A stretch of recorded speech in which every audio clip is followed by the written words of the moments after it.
My name is Claire. I am 38 years old, and I want to tell you about the moment a single wedding invitation shattered everything I thought I knew about family. The envelope was thick and elegant cream paper with a gold seal. I recognized the handwriting immediately. It was from my younger sister, Stephanie. I remember Hannah, my 15-year-old daughter, bouncing into the kitchen that day. She had just finished her last exam of the ninth grade and was glowing with excitement. She pointed at the envelope and said, "Is that from Aunt Stephanie? Are we going to her wedding?" Her eyes sparkled with the kind of joy only a teenager can hold when she believes she is part of something magical. I smiled at her enthusiasm. I wanted to share that joy. I carefully broke the seal, feeling a flicker of warmth at being included in this milestone of my sister's life. The paper was heavy-textured and smelled faintly of ink. The words were written in flowing gold script: Stephanie Marie Johnson and Richard William Harrington III request the honor of your presence as they unite in matrimony. Hannah leaned closer, practically vibrating with anticipation. "So when is it? What should I wear? I bet Aunt Stephanie will look like a princess." I laughed softly, trying to match her mood. But then as my eyes moved down the page, I saw it. My name. Only my name. At the bottom it said Amanda Johnson and guest. No mention of Hannah. For a second I thought I had missed it. I turned the invitation over, scanned it again, even held it to the light as though hidden letters would appear. But the truth was clear. My daughter had not been invited. The excitement in the room evaporated. My smile froze. Hannah didn't notice right away. She was already talking about colors and shoes, thinking about photos she would post with her beloved aunt. But inside me something twisted. Later that night, after Hannah had gone to bed, I sat alone at the kitchen table staring at the invitation. My heart thudded with confusion and anger. Why would Stephanie not include her own niece? Hannah wasn't a toddler who might scream through the vows. She was a bright, respectful teenager who adored her aunt. The thought of telling her she wasn't wanted sliced through me. The next morning I called Stephanie, hoping it was a mistake. She answered on the third ring, her voice distracted but cheerful.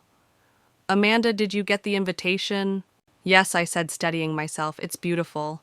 "But Steph, there must be some mistake. Hannah's name isn't on it." There was a pause. Then she sighed. "It's not a mistake. The wedding is adults only, no one under 18.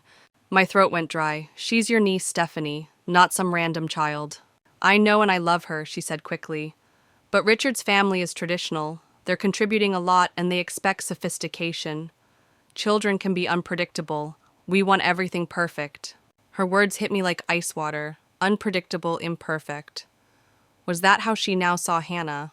"She's 15, not 5, I argued. "She knows how to behave at formal events." Stephanie's tone hardened. "It's not up for negotiation. The invitation is for you and a +1. That means an adult guest, not Hannah."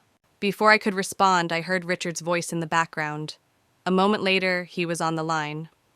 "Amanda, I understand you might be disappointed," he said smoothly, like a man used to being obeyed.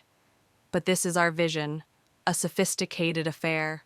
We cannot make exceptions even for family, I'm sure you understand."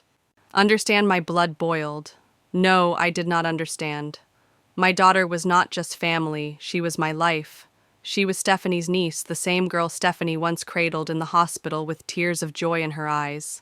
How could she suddenly be unworthy of a seat at the table? I ended the call, shaking, stunned at how cold my sister had become. I sat in silence, clutching the phone, knowing I would soon have to break the news to Hannah. How could I tell my daughter that she was excluded, not because of anything she had done, but because she wasn't considered sophisticated enough? That night I looked at the blue dress hanging in Hannah's closet, the one she had saved babysitting money to buy. She had dreamed of wearing it to her aunt's wedding. My chest tightened. I had sworn Hannah would never feel the sting of rejection I knew too well from my own childhood. Yet here it was arriving in an envelope sealed with gold. This wasn't just about a wedding. This was about being told you are not good enough. And I knew in that moment that everything was about to change. Growing up, I never imagined that my little sister would one day become a stranger to me. My name is Claire, and I want to take you back before the invitation, before the cold phone calls, before Richard, to a time when Stephanie and I were inseparable.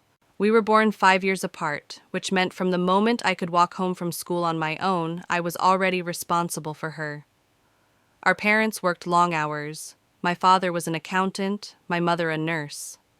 That left me to pick Stephanie up from elementary school while I was still in middle school. I would carry her backpack, hold her hand across busy intersections, and fix her snacks before Mom got home. At 14, I was already playing the role of protector. One memory sticks sharper than the rest. Stephanie was 9. A group of girls at her school had been tormenting her over her freckles and fiery red hair. When I found out, I stormed across the playground one afternoon. My voice was steady, but firm, as I told those bullies if they touched my sister again, they would have to deal with me. The teasing stopped that very day. Stephanie looked at me afterward like I was her superhero. That gaze wide, admiring, full of trust never left me, at least not then. As the years rolled on, my role expanded from protector to guide. When she turned 16, she had her first date. She was nervous, fumbling with mascara she had never used before. I stood beside her in the bathroom mirror, teaching her to apply it without clumping, showing her how to pick the right outfit. That night I stayed awake until she came home, waiting to hear every detail, making sure she was safe. I was there for her high school graduation, cheering the loudest in the auditorium. I celebrated with her when she received her college acceptance letter. I comforted her during her first heartbreak, reminding her that boys come and go, but sisters are forever. When I got married at 22, Stephanie was my maid of honor. She planned my bridal shower, cracked jokes during the ceremony to keep me calm, and was the first one on the dance floor. A year later, when I gave birth to Hannah, she held my daughter before anyone else. The way she looked at that tiny baby, the way her arms trembled from excitement, told me she had already fallen in love with her niece. For years, Stephanie was my anchor. During the painful divorce, when Hannah was only 5, she stepped up in ways I never expected. She babysat when I worked late shifts, she bought groceries when my bank account was empty, and once she even paid our electric bill so Hannah wouldn't shiver through a dark winter night. She never made me feel like a burden. Instead, she repeated over and over, "You're strong, Claire. You can do this." But it wasn't just me she bonded with. Stephanie became Hannah's second mother. Saturday baking sessions, shopping trips for birthdays, secret presents slipped under Hannah's pillow. She was the fun aunt, the one who made life sparkle for my little girl when everything else felt heavy and uncertain. That's what makes the wedding invitation so much harder to swallow. To understand why it broke me, you have to know the depth of what came before. Stephanie and I weren't just sisters. We were survivors of the same storms. We leaned on each other when our parents worked late, when life got hard, when loneliness crept in. So imagine the sting when the very person I once carried home from school told me that my daughter, the child she once cradled with love, was not welcome. Sometimes people ask, why not just go to the wedding anyway? It was only one night, but to me it was never just about one night. It was about the years I had spent protecting her, guiding her, standing in her corner, and how she chose not to stand in mine or Hannah's when it mattered most. Before I go on, let me pause here. If you have ever been the one who protected a sibling, the one who gave your whole heart to family, only to feel that bond snap when you needed it most, share your story in the comments. I want to know how you handled it.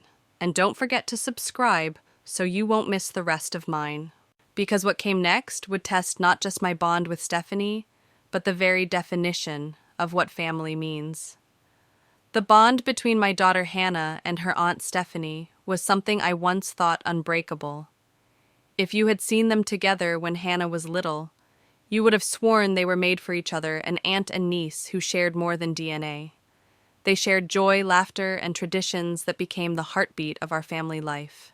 Every Saturday without fail, Stephanie would show up at our door with a bag of flour chocolate chips, and sometimes a surprise ingredient like marshmallows or sprinkles. She would take Hannah by the hand, lead her into the kitchen, and declare, "Today we're making magic." They would spend hours baking cookies from scratch, dusting the counters with white powder until it looked like it had snowed indoors.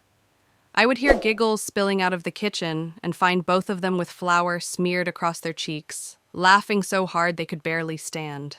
When Hannah turned 10, Stephanie took her on a special trip. They went shopping for her very first grown-up dress. It wasn't expensive, but it was elegant, a soft lavender piece that made Hannah twirl in front of the mirror like a princess. Afterward, Stephanie took her to a fancy restaurant where they lifted their pinkies and pretended to be royalty while eating dessert. Hannah talked about that day for months. She taped the photo booth pictures from the mall to her bedroom wall and proudly told her friends, "My aunt is the best." There were birthdays Stephanie made unforgettable. For Hannah's 7th, she bought her a kite shaped like a dragon, and the two of them spent the entire afternoon running across the park, shouting with joy as the kite soared higher than any of the others. For Hannah's 9th, she brought over art supplies and spent hours painting with her, showing her how to mix colors, how to turn mistakes into beauty.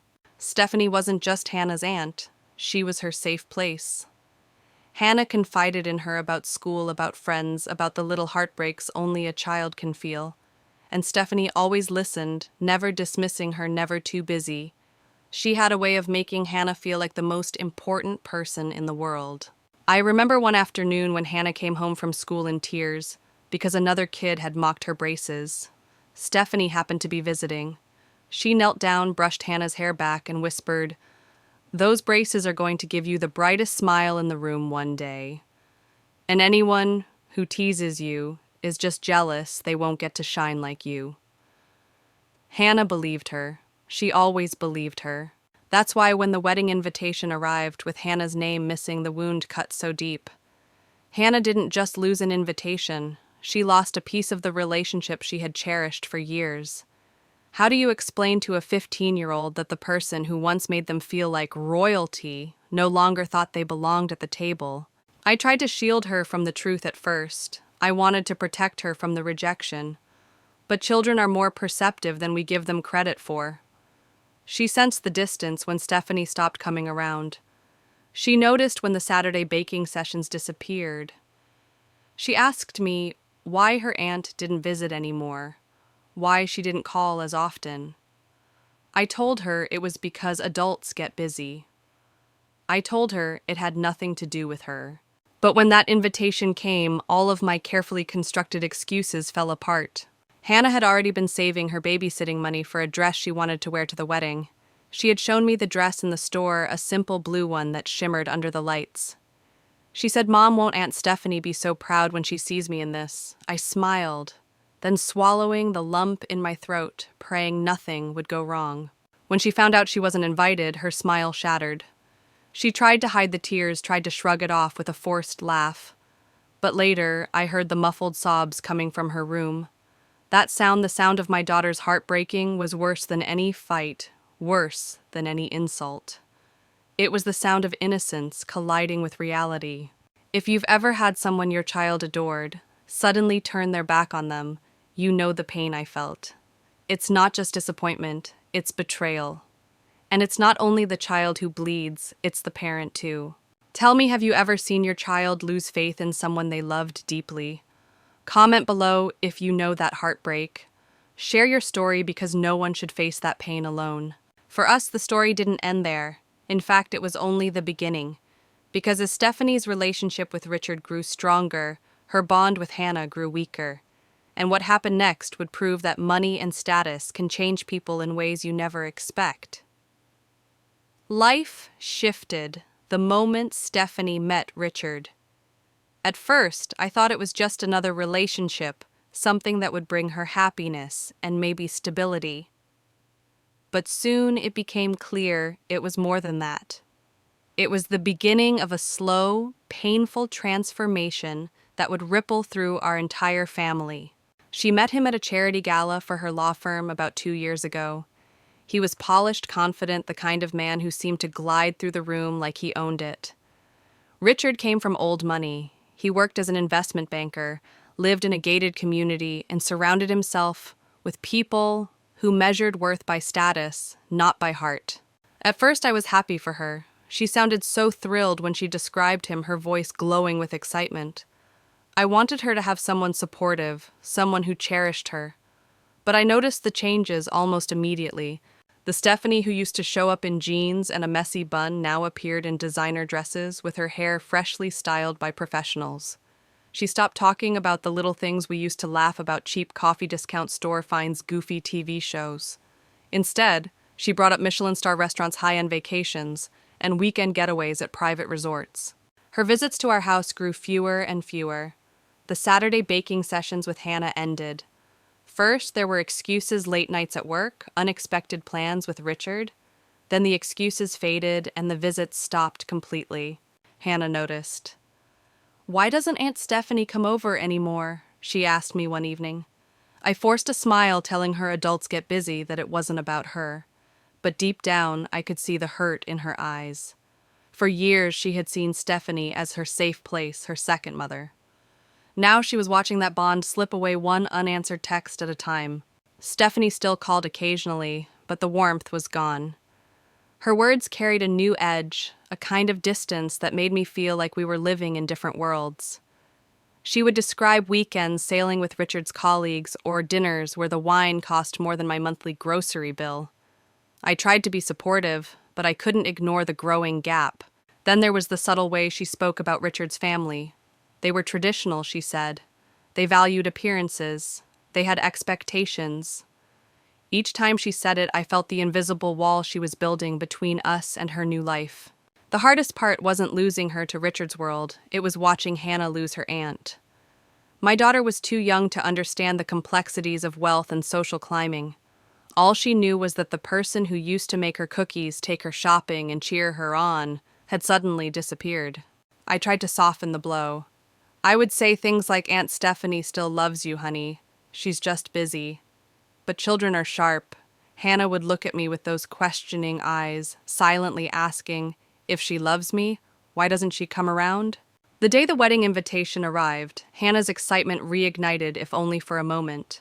She thought it was her chance to see her aunt again, to reconnect, to slip back into that magical world of love and attention. She didn't know that the woman she missed had already changed. By then I had realized something painful. Richard wasn't just a man Stephanie was marrying. He was a man who was reshaping her, her choices, her values, even her view of family. And I couldn't shake the question that kept circling in my mind. How much of my sister would survive in Richard's world? If you've ever watched someone you love change in front of your eyes, pulled away by a relationship, by money, by influence, tell me in the comments. How did you handle it? Did you fight for them, or did you let them go? Because as much as I wanted to hold on, I felt Stephanie slipping further with every passing day. And what happened next would prove just how deep Richard's control had reached, starting with that wedding invitation.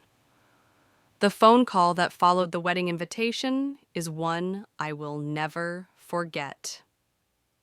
I dialed Stephanie's number with trembling hands, hoping that leaving Hannah's name off had been some kind of oversight. Maybe the printer had made a mistake. Maybe the +1 was supposed to mean my daughter. I clung to hope, like a lifeline. She answered on the third ring, her voice bright but rushed. "Amanda, did you get the invitation?" "Yes," I said carefully. "It's beautiful. But Steph, there's something wrong. Hannah's name isn't on it." A pause. I could hear her exhale slowly, as though she had prepared for this moment. "It's not a mistake. The wedding is adults only. No one under 18. I gripped the phone tighter. "She's your niece, Stephanie. She's not some random kid. She's 15. She knows how to sit through a ceremony." "I know," she said quickly. "I love her. But Richard's family is very traditional. They're paying for much of the wedding, and they expect a certain level of sophistication. Children are unpredictable. We can't take that chance." My voice shook. Unpredictable. "She's not 5 years old. She won't be running around screaming or throwing food. She wants to see you get married." Stephanie's tone hardened. "It's not just about behavior. The venue is upscale. There's an open bar. Richard's family doesn't believe events like this are appropriate for young people. It's an adult celebration." Before I could push back again, I heard a man's voice in the background. Then suddenly Richard himself was on the line. His tone was smooth, rehearsed, dripping with superiority. "Amanda, I understand you might be disappointed, he began, but Stephanie and I have a vision for our wedding. It's a sophisticated affair, and we've spent a significant amount of money to make it perfect. We can't make exceptions even for family.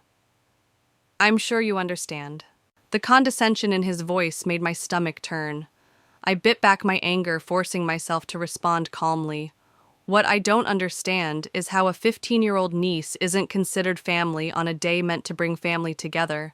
Richard's sigh crackled through the line. That's your perspective. Ours differs. The invitation stands as written. We hope to see you there. The line went quiet, then Stephanie jumped back in. Amanda, please don't make this harder than it has to be. It's our day. Respect that. Her voice was clipped cold. When the call ended, I sat at the table in shock. My heart pounded in my ears. I had defended my sister my entire life, and now she was shutting out the person who loved her most, my daughter. I glanced at the blue dress hanging in Hannah's closet, the one she had bought with babysitting money. She had been so proud, saving every dollar until she could afford it. She had whispered to me, Aunt Stephanie will be so happy when she sees me in this. Now I would have to tell her that her aunt didn't want her there. That the woman who once cradled her in the hospital, who baked cookies with her every Saturday, had decided that she no longer fit into the picture-perfect world Richard demanded.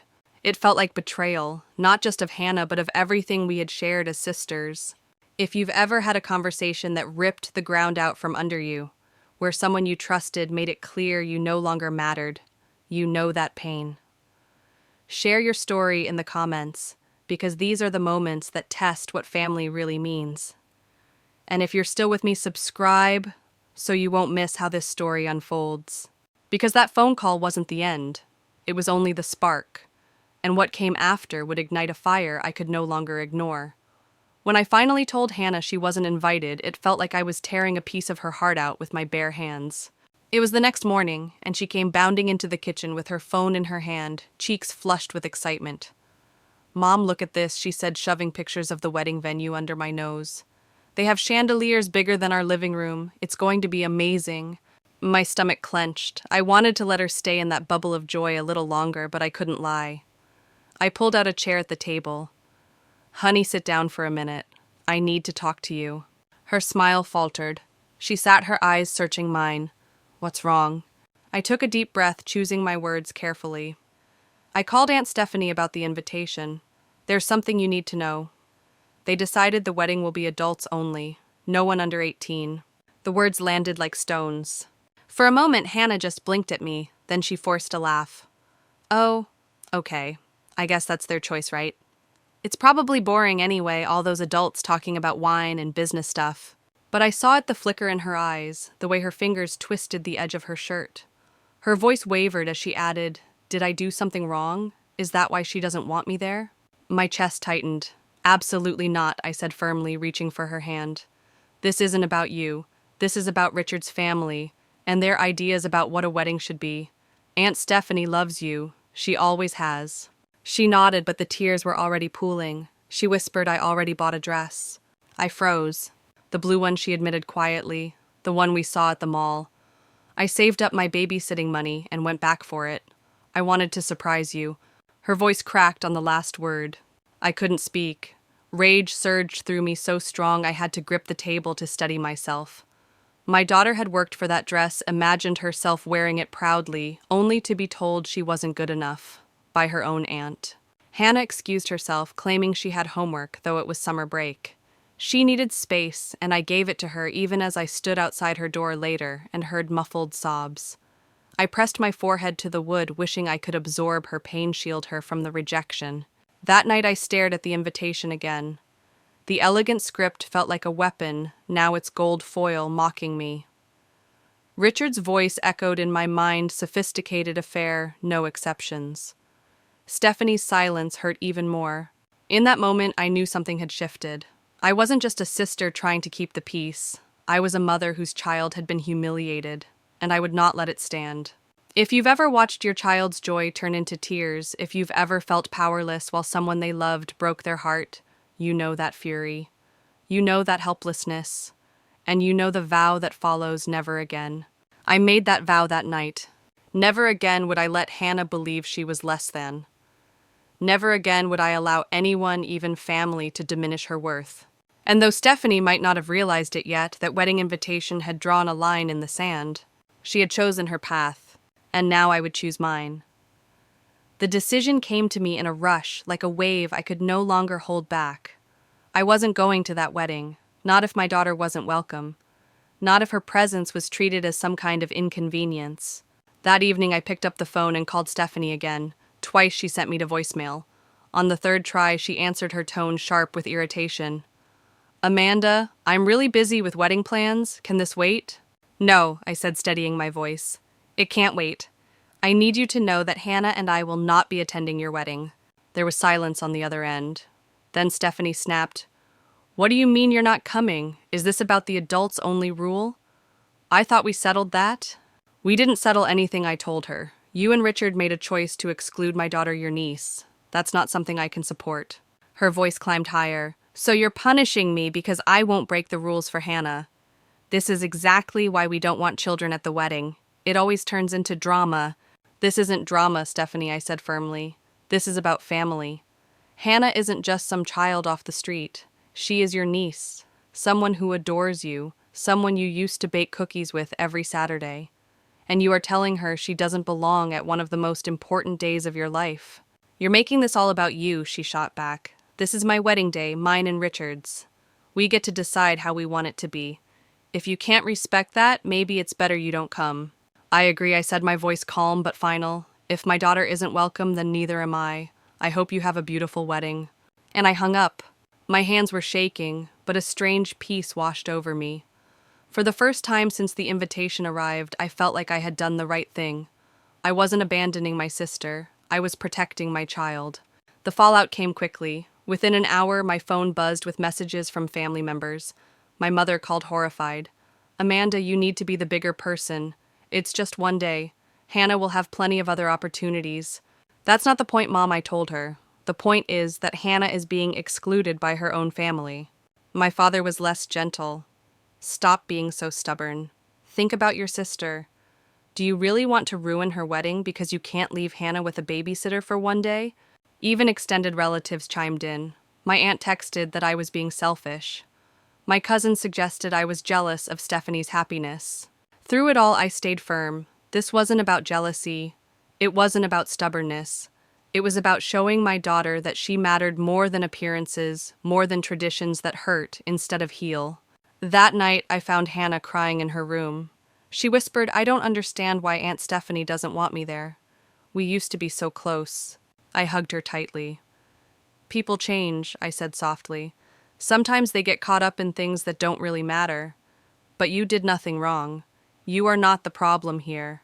And I need you to know if someone doesn't accept both of us, then they don't get either of us. We are a package deal." Her arms squeezed around me and she whispered, "Thank you, Mom. If you've ever had to take a stand against pressure, against criticism, even against your own family, tell me in the comments. Did people call you selfish? Did they try to guilt you back into submission? Share your story, because I know how heavy that weight feels. And trust me, this was only the beginning. Because as the wedding day drew closer, the pressure didn't ease. It only grew stronger. And what happened next would test my resolve in ways I never imagined. The pressure didn't let up. If anything, it multiplied in the days that followed my decision. My phone lit up constantly with texts and calls, each one carrying its own form of guilt, as if everyone had conspired to break me down until I bent. My mother was relentless. "Amanda, you are overreacting. You need to be the bigger person. This is your sister's special day. Don't make it about Hannah." Her words stung. Don't make it about Hannah. But it was about Hannah, about a child being told by her own family that she wasn't good enough. My father was more direct, his voice booming through the phone. "Stop being so dramatic. You'll ruin your sister's wedding. Just hire a babysitter. Hannah will survive one night without you." I closed my eyes, gripping the phone until my knuckles whitened. They didn't see it. They didn't hear the sound of Hannah crying quietly into her pillow. They didn't watch her try to hide her disappointment with a shaky smile. They didn't feel her heartbreak like I did. Then came the cousins and aunts. One told me I was selfish, that I was jealous of Stephanie's new life. Another said I was teaching Hannah to hold grudges. I wanted to scream at them, I am teaching my daughter self-respect. Every accusation, every criticism pushed me further into clarity. I wasn't just standing against Stephanie's decision. I was standing against a family that was willing to minimize Hannah's pain for the sake of appearances. The night before the wedding, I walked past Hannah's room. The door was cracked open. She sat on her bed with the blue dress laid across her lap. She wasn't crying anymore, just staring at it with a look that broke me in half. Quiet resignation, the acceptance that she didn't belong. I sat beside her and said, "Honey, tomorrow we're not going to that wedding, but we're going to do something better, just you and me." Her eyes widened. Like what? I smiled softly. Whatever you want. A movie lunch at your favorite restaurant, maybe even a shopping trip. We'll make our own memories. She nodded slowly, and for the first time in days, I saw the faintest spark of hope in her eyes. Family members accused me of being stubborn, but what they didn't understand was my choice wasn't about punishment. It was about protection. Hannah needed to know that I would always choose her, even if it meant standing against the people closest to me. If you've ever been accused of selfishness simply for defending your child, if you've been told to swallow your pride to keep the peace, I want to hear your story in the comments. How did you stay strong when everyone else pushed you to break? That night as I lay awake, I thought about the years Stephanie and I had shared. The secrets, the laughter, the nights we stayed up whispering about dreams. I thought about how she had held Hannah as a newborn, promising she would always be there. And I thought about how quickly those promises had vanished once Richard entered her life. The pain of losing my sister was sharp, but the pain of seeing my daughter excluded was sharper. And as the wedding day dawned, I knew there was no turning back. We would not be at that ceremony. We would not sit in the shadows of chandeliers bigger than our living room. We would not watch as my sister paraded down the aisle while pretending her niece didn't exist. We would choose something different, something real, because sometimes the strongest stand you can take is simply refusing to show up. The wedding day arrived with skies so blue it almost felt like a cruel joke. Somewhere across town, my sister was walking down the aisle in a dress I would never see in person, smiling for cameras I would never hold, surrounded by people who believed my daughter didn't belong. But instead of sitting in the Grand Wellington Hotel, pretending everything was fine, Hannah and I had chosen something different. I woke her that morning with a whisper. "Get up, sweetheart. Today is our day." She rubbed her eyes confused. "But isn't it?" She trailed off, unwilling to say the word wedding. "Yes," I said, "but we're not going there. We're making our own memories." Her brows furrowed, then lifted. "Really?" "Really, I promised." We started with the new Marvel movie she had begged to see. We sat in the theater with popcorn so buttery it stained our fingers, laughing at the jokes, gripping each other's hands during the tense scenes. For 2 hours, we were transported to a world where villains were defeated, and heroes always showed up for the people they loved. Afterward, we went to her favorite restaurant, the Cheesecake Factory. We ordered way too much food, pasta sliders, cheesecake topped with strawberries, and we ate until our stomachs hurt from laughing and stealing bites off each other's plates. Then we headed to the mall. Retail therapy, I called it. Hannah tried on sneakers, and I picked out matching mother-daughter bracelets. As she twirled in front of the mirror holding her shopping bags, I thought to myself, this is what joy looks like. But joy is fragile. During lunch, my phone buzzed again and again with messages from family members, photos of Stephanie in her gown, updates from my cousins about how beautiful everything was, even a message from my mother telling me it wasn't too late to come to the reception. I slid the phone back into my purse. Hannah caught the look on my face. "It's about the wedding, isn't it?" "Yes," I admitted. "You can tell me," she said softly. "I'm not a baby. I know today is hard for you too." Her words sliced through me. How was it that my 15-year-old daughter could see my pain so clearly, while my own sister refused to? "You're right," I said, swallowing the lump in my throat. "It is hard, but I'm exactly where I want to be, sitting across from the person who matters most." Her lips curved into a small smile, the kind that carried both sadness and gratitude. "Thanks, Mom." We clinked our water glasses like champagne flutes, sealing the moment. If you've ever chosen your child over tradition, over expectations, over the crushing weight of what everyone else demands, then you know this feeling. And if you're still here, listening, hit that subscribe button. Because trust me, what happens after this day will shock you. The story doesn't end with us skipping a wedding. It only gets messier. That night, as we walked back into our quiet home with shopping bags swinging at our sides, I felt both pride and sorrow. Pride that I had chosen Hannah. Sorrow that it had come to this. I tucked her into bed, something I hadn't done in years. She looked up at me, eyes heavy with sleep. "Thank you for standing up for me, Mom." I kissed her forehead. "Always," I whispered. "Always." And in that moment, I realized something important. I hadn't just skipped a wedding. I had planted a seed of self-respect in my daughter, a seed that told her she deserved to be chosen every time. But seeds take time to grow, and soon the storm of backlash from my family would test just how deeply those roots could hold. The morning after the wedding, my phone wouldn't stop buzzing. It was as if the entire family had decided to unload their disappointment on me at once. Missed calls, stacked on top of unread messages, each one dripping with criticism or guilt. My mother's voicemail came first. Her voice trembled with anger and exhaustion. "Amanda, how could you do this to your sister? She was looking for you all day. Richard's family kept asking where her sister was, and she had to make excuses. You embarrassed her." My father's message was harsher. "You need to stop this nonsense. You've made your point. Now it's time to apologize before you tear the family apart." Even extended family members joined in. My Aunt Carol sent a text that read, "This was selfish. Family comes first, Amanda." A cousin wrote, "Why are you always jealous of Stephanie? Can't you just be happy for her?" Each word felt like a punch to the gut. They didn't see Hannah's tears. They didn't see the blue dress folded and her closet tag still hanging. All they saw was a wedding seat left empty. That night I walked past Hannah's room and heard muffled crying. I knocked gently. "Can I come in?" She nodded, wiping her eyes. "I just don't get it. We used to be so close. Why doesn't Aunt Stephanie want me anymore?" I sat beside her and brushed her hair back from her forehead. "Sweetheart, this isn't about you. People change. Sometimes they get caught up in appearances and relationships and forget what matters. But you didn't do anything wrong." Her voice cracked. "Are you really not going because of me?" I took her hand firmly. "I'm not going because we are a package deal.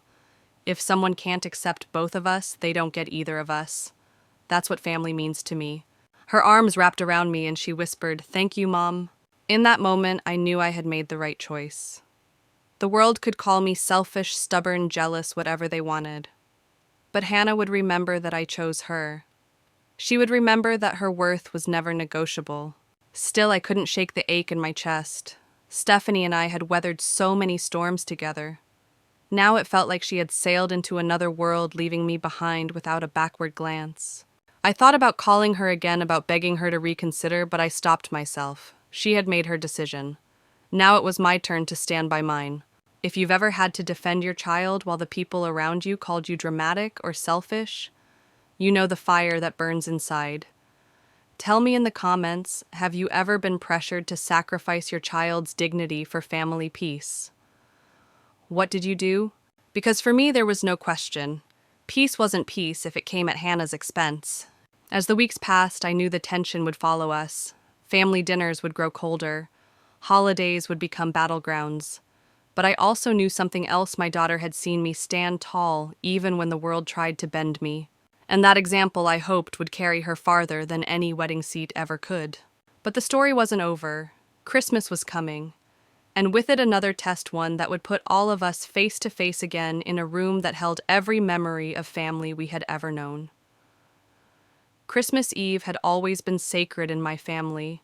It was the one night of the year when everyone gathered at my parents' house, no matter what.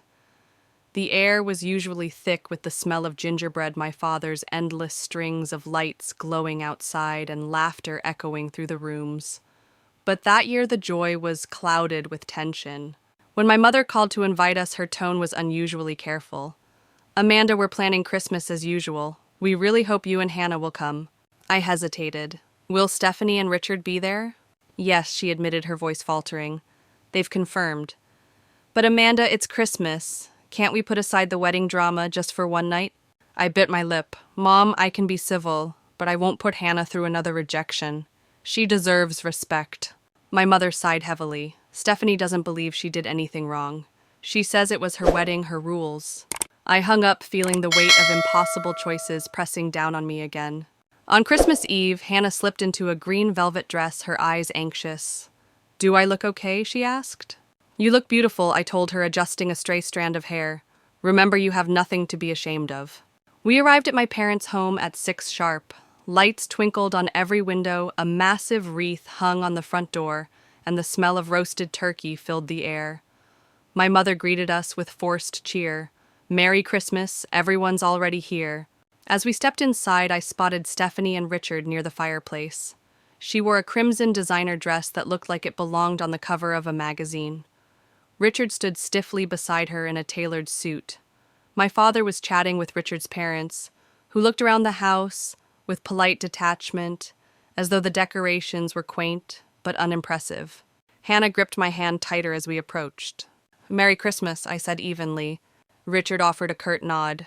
Stephanie gave me a quick hug before turning to Hannah with an awkward smile. "Hey, you've grown so much. Merry Christmas." "Hi, Aunt Stephanie," Hannah replied politely. Her voice was steady, but I could feel the tension radiating from her small frame. Dinner was tense. My parents had extended the table to fit everyone, but Hannah and I were seated at the far end opposite Stephanie and Richard, while Richard's parents were placed in the seats of honor near my mother and father. The hierarchy was clear. Conversation swirled awkwardly around us. My mother fawned over Richard's mother, complimenting her jewelry and charity work. My father discussed golf clubs and business ventures with Richard and his father. Hannah sat quietly pushing food around her plate, her usual spark dimmed. Halfway through the meal, Richard cleared his throat, raising his glass. His voice carried that polished arrogance I had grown to despise. "I'd like to propose a toast to new family traditions and exciting news." All eyes turned to him. "Stephanie and I have been accepted as members of the Hillcrest Country Club," he announced proudly. "And we've just put a deposit down on a vacation home in Aspen. We look forward to hosting many gatherings there." The table erupted with murmurs of congratulations. My mother beamed as if she herself had been invited to royalty. Then Richard added almost casually, "Of course, the Aspen house will mainly be for adult gatherings. The neighborhood and our circle there aren't really suitable for children."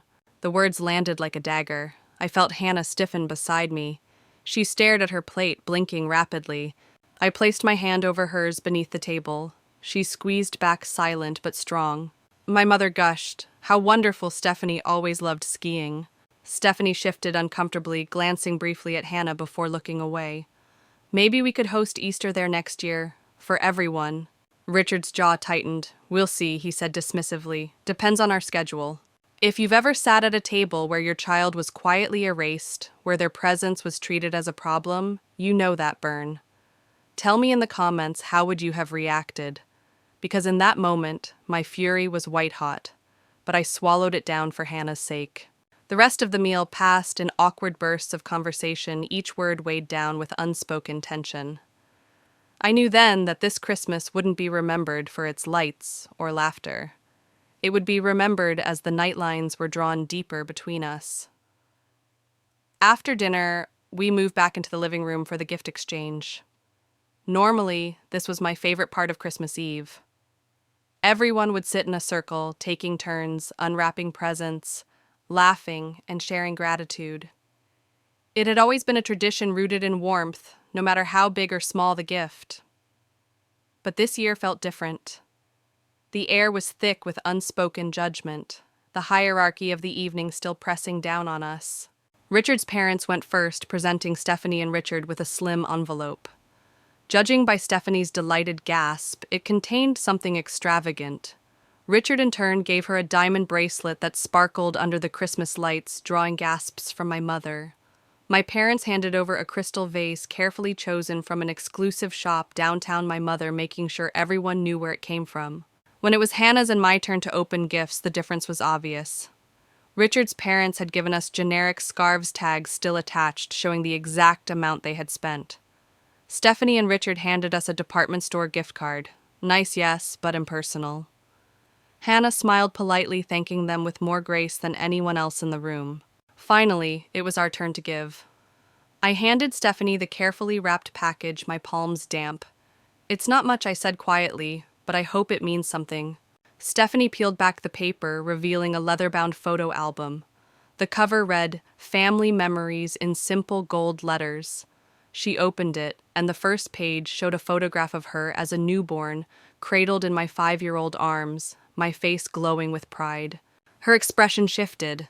She turned the pages slowly, each one filled with moments she had long forgotten. Her first steps, her first bike ride us in matching Easter dresses, beach days building sandcastles. Then came the photos of her with Hannah holding her in the hospital, feeding her a bottle, with silly faces, flour dusted across their cheeks during Saturday baking sessions. Mixed among the photos were hand-drawn cards Hannah had made over the years, birthday cards with crooked hearts, a Mother's Day card she once gave Stephanie that read, "You're like a second mom to me," and drawings of the three of us labeled "My Family." The room grew silent. Richard shifted uncomfortably, checking his watch. His parents exchanged disapproving glances as though emotion itself was distasteful. But Stephanie's hands trembled as she turned each page. The final page held the very wedding invitation that had excluded Hannah mounted carefully in the center. Beneath it, in simple handwriting, I had written, "Family means no one gets left behind or forgotten." Stephanie froze, staring at the words. Her finger traced the letters and her eyes glistened. For a moment, she seemed transported back to the sister I had known, the aunt who had once adored Hannah with every ounce of her being. "Amanda," she whispered, her voice breaking. Richard cleared his throat loudly. "Well, that's certainly sentimental." His tone was sharp, meant as a dismissal. "Stephanie, we should get going. We have brunch with the Hendersons tomorrow." But Stephanie wasn't listening to him. She looked at Hannah, whose hopeful eyes mirrored my own, and asked softly, "Do you want to sit with me? There are more photos I'd forgotten about." Hannah hesitated, glancing at me. I nodded gently, and she moved to the couch beside her aunt. Together they flipped through the album. Stephanie pointed to a picture of Hannah's first ballet recital. "Remember this. You were so nervous, but you were perfect." Hannah smiled shyly. "You brought me roses afterward. You said I was the best dancer there, even though I messed up." For a moment the room shifted. It wasn't about Richard or money or appearances. It was about family, the kind of family we used to be.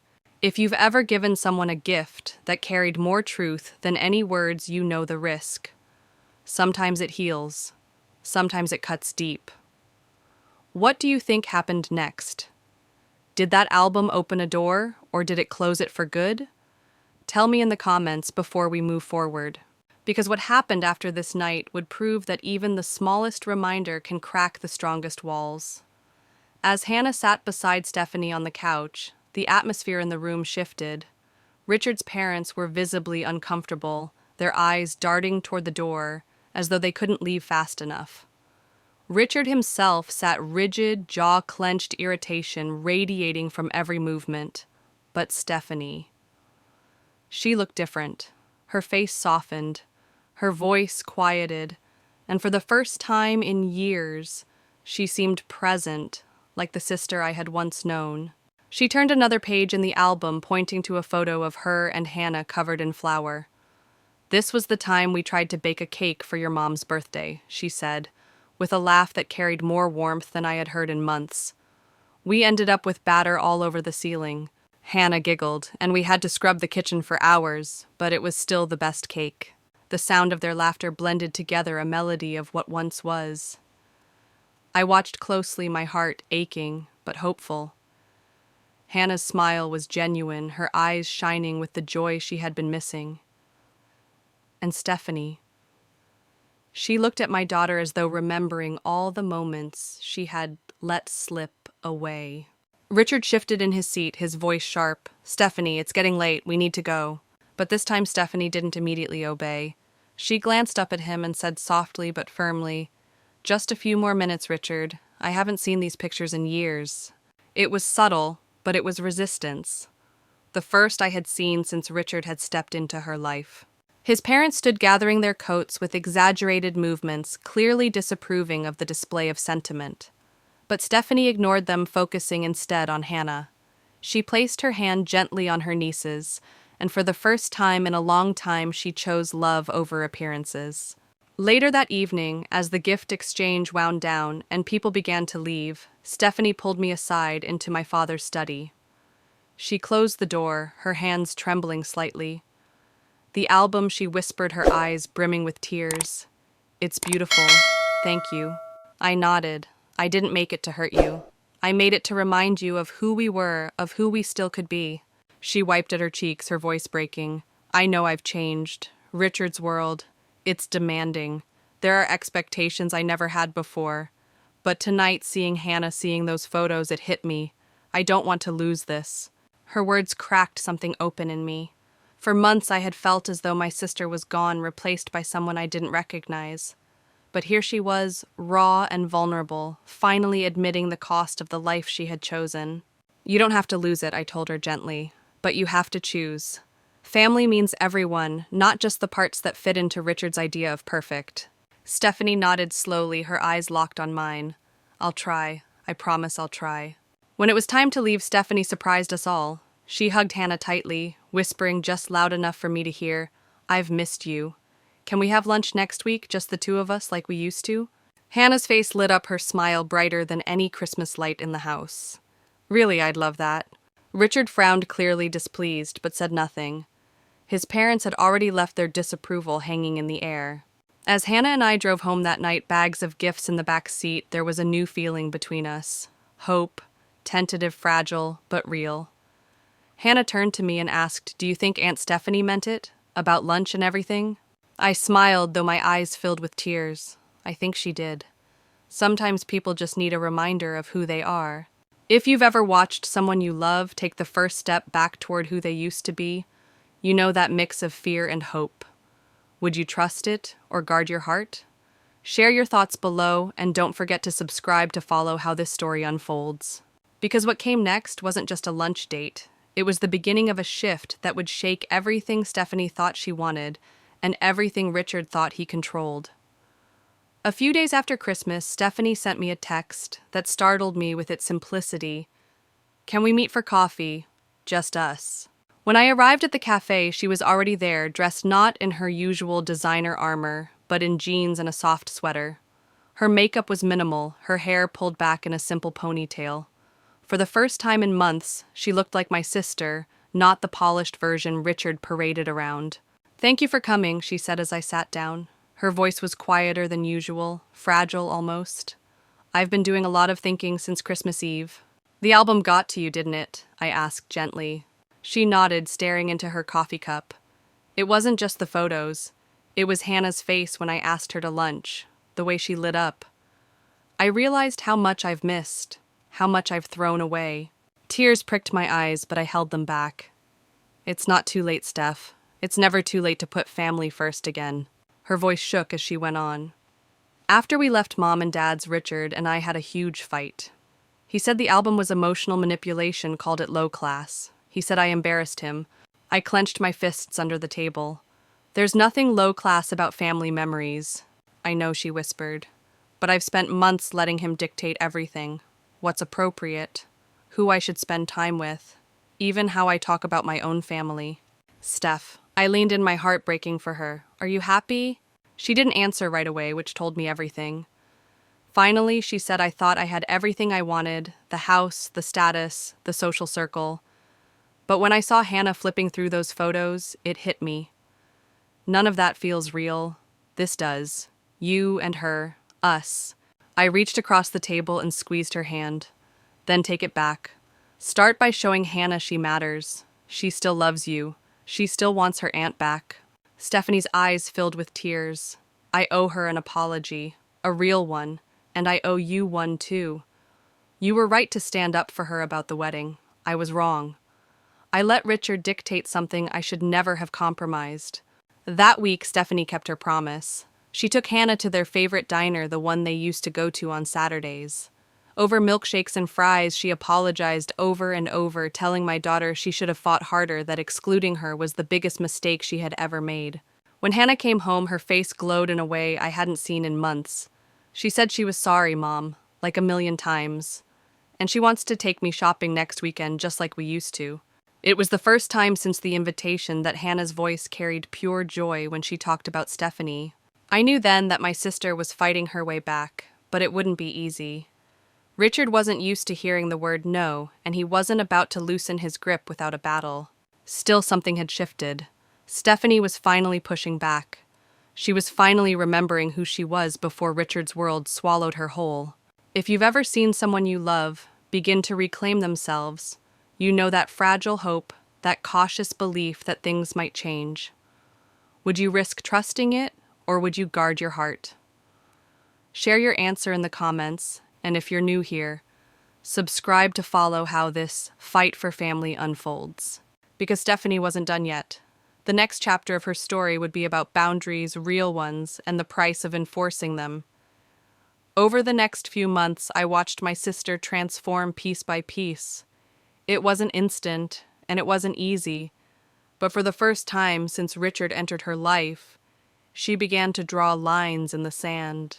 Stephanie and Richard started marriage counseling. At first he resisted. He accused her of regressing, of embarrassing him in front of his family, but Stephanie stood her ground. "Hannah is my niece," she told him firmly. "She will be part of our lives. That's not negotiable." It shocked him. For so long she had bent to his expectations, molded herself into the image of the perfect wife. Now she was reclaiming the version of herself who laughed freely, who valued family above appearances, who once baked cookies with a little girl on Saturday afternoons. Richard fought it, but slowly, perhaps realizing how close he was to losing her, he began to adapt. One evening he even invited Hannah to help design a recreation room in their new house. It wasn't perfect, but it was a start. By spring, Sunday dinners had returned, alternating between our parents' house and Stephanie's home. Hannah was always included, always welcomed. Richard's parents remained cold, their disapproval evident, but they no longer dared to openly exclude my daughter. And for Hannah, that small shift meant everything. Easter came, and as Stephanie had promised, the family gathered at their vacation home in Aspen. Hannah was given her own room, decorated specifically for her, complete with framed photos of her and Stephanie on the dresser. When I saw that, tears filled my eyes. It was a clear message: you belong here. One evening as Hannah played chess with Richard's father, surprising us all with her sharp strategy, Stephanie and I stepped out onto the balcony. The mountains glowed in the setting sun, and for a moment it felt like we were girls again, whispering secrets late at night. "Thank you," she said quietly, wrapping her arms around herself against the chill. "For what I asked. For not giving up on me. For showing me what I was about to lose." She looked at me, her eyes shining. That album.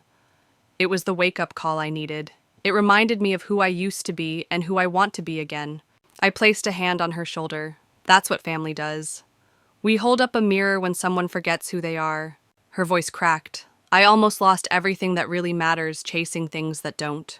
I pulled her into a hug, feeling her shoulders shake. In that moment, I realized the photo album hadn't just cracked Richard's world, it had rebuilt a bridge between us.